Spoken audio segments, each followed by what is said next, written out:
A library is a place for studies, but in the late hours of the night, it might not be the safest place to be. And when you're unlucky, libraries might not be as welcoming even in the day, presenting you true stories told by victims themselves. Each horror story took place inside a library, and hearing them would keep me up at night, unsure of whether I should visit my local library again. Creeper.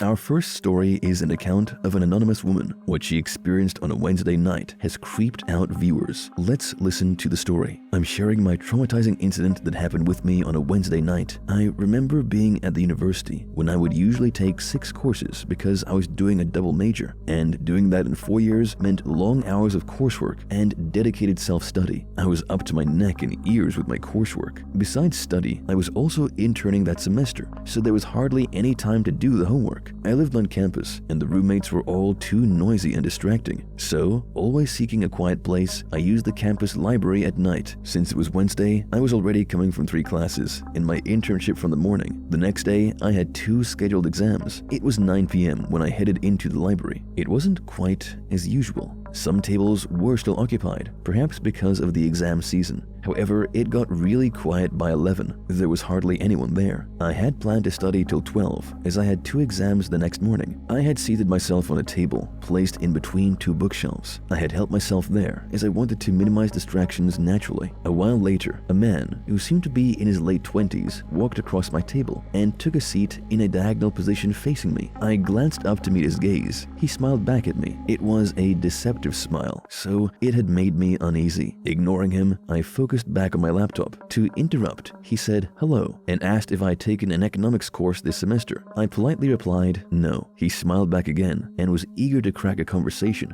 He even went on to explain why taking economics was a terrible idea, as his professor, quote, was a bitch and would give pop quizzes every day, unquote. I replied saying, well, that really sucks. I tried to get focused back on my laptop, but mentally I wasn't there. I was now distracted and somewhat unnerved by the presence of this strange man. I tried to secretly glance at him. He had already set his gaze at me. He smiled back, creeping me out completely. I tried to get up and switch my table. As I did that, he looked up at me and said a name, quote, Chelsea, you have such blue eyes, unquote. I realized he's here to creep on women. I asked him what's his class or professor's name. He tried to make it up and said Davis. I asked if he knew the first name. He said he couldn't remember. In a flash, I went to ratemyprofessor.com and looked up all the entries with the name ending Davis. I could only find one, who was last reviewed years back by students at our campus. I realized this man doesn't belong here. He's nobody. I picked up my books and laptop and headed first to see the security guard. As I walked past him, it felt as if this creepy man was seeing through my body. I was freaked out. Somehow, I gained composure and met the guard, telling him that the man is not an actual student and he's creeping on me. He appears to be close to 30,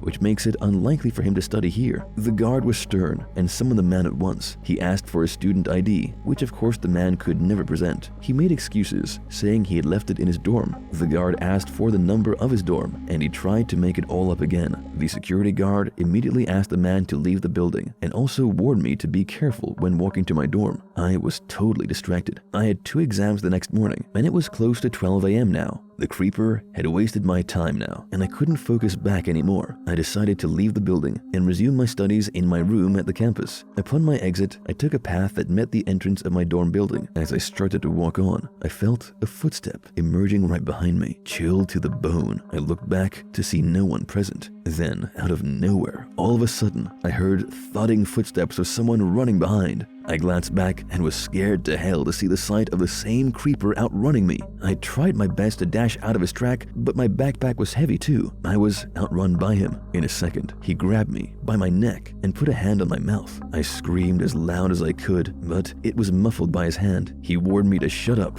or he would kill me. On the side, there was a narrow, secluded walkway that went into the dark, merciless woods. I thought it was the end of my life as he tried to drag me into the woods. Desperate to escape, I managed to bite his hand, only to loosen his grip on my mouth for a second. Luckily, by God, it was enough to scream above my lungs and get the attention of 2 men. Standing a few meters from us, they immediately started yelling at him. Hey, stop! The kidnapper realized it was futile to stay now, so he dashed into the woods and vanished in the dark. The 2 men came for my help. Out of breath, they managed to ask me if I was really okay. I was in total shock. I cried in front of them and let go of my emotions. Finding me withered, they immediately called the police, who summoned a security guard to describe the man and fetch the security footage of the library. The police also recorded my statement and description of the man. They later went on the hunt, as a tip was given that a man of the same description had just checked out on a drive-in bar at midnight. They crashed into the bar and arrested him in full force. I was left in trauma and couldn't focus my mind back on my work. The trauma went on for several nights. Today, I can only wonder how unfortunate it is for all those girls who never got any help in such situations. I find myself extremely lucky to get some help at that critical moment. For me, it's nothing short of a horror story, as it all happened to me.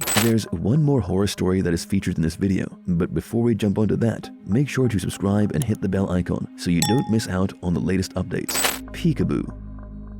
Our next horror story also took place inside an old library. This is an account of a boy from his childhood. Hearing his story will leave you worrying about the safety of your own kids. Know that this story is labeled anonymous, as the victim does not intend to share his identity. Here's their account of the story. I was only 7 when we had recently moved to a new town. I don't usually remember memories of the past, particularly of my childhood. Memories of that time are indeed blurry. But there's one strange incident that I'll remember for the rest of my life. Frankly, I remember not even being 7 when it happened. It was back in the days when there was a local library a few blocks away from my home. My mom would take me and my little brother there every day. I would sit there and read books and play video games on the computer. That day, we were coming from a long day of shopping at the nearby mall. My mom had bought us ice cream cones from McDonald's, and I remember I was holding it as I was walking in the library. My mom had let me play computer games upon me pleading several times. She went on to check the library and ended up on the 2nd floor. I got bored of playing games really quickly, so I stood up and started walking past the aisle of kids' books. I was eager to find the I Spy books. The kids section was on the far corner of the library. I remember it was a secluded area, not many people sitting around that day. While I reached out for the shelf, I heard a hissing noise. I looked back to find no one in the back. I glanced at the aisle and there was a man leaning half of his face over the top shelf and saying, "Peekaboo." I laughed and glanced away, continuing my quest for the book. He again said peekaboo. This time I smiled and ignored him. Now he was gone for a while, but all of a sudden blurted peekaboo in my ears from my back. I was now laughing at him. He started a conversation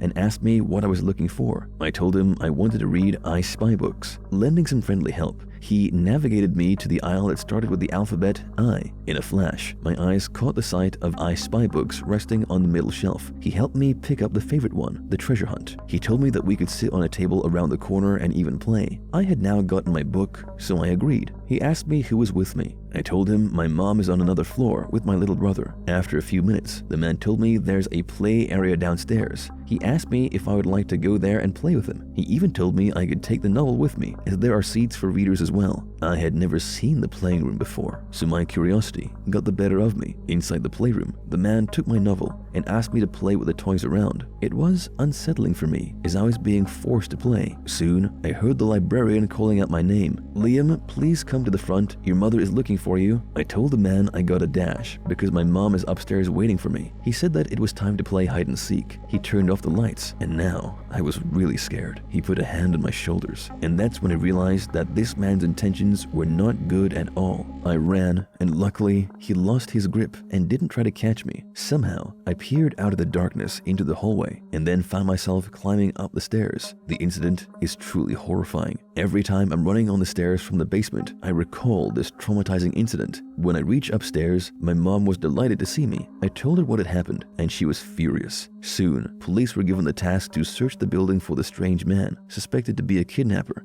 But they couldn't find anything. Maybe the man knew an exit route that helped him escape in time. As I grew up, I realized the danger of strange people lurking in the shadows, and now consider myself very fortunate to have escaped from that creeper. If you like the stories we shared with you, make sure to check out our channel. We post a lot of personal accounts of horrifying incidents every week, from creepy neighbors to true stories of ghosts. There's pretty much everything to keep you hooked and at the edge of your seat all the time.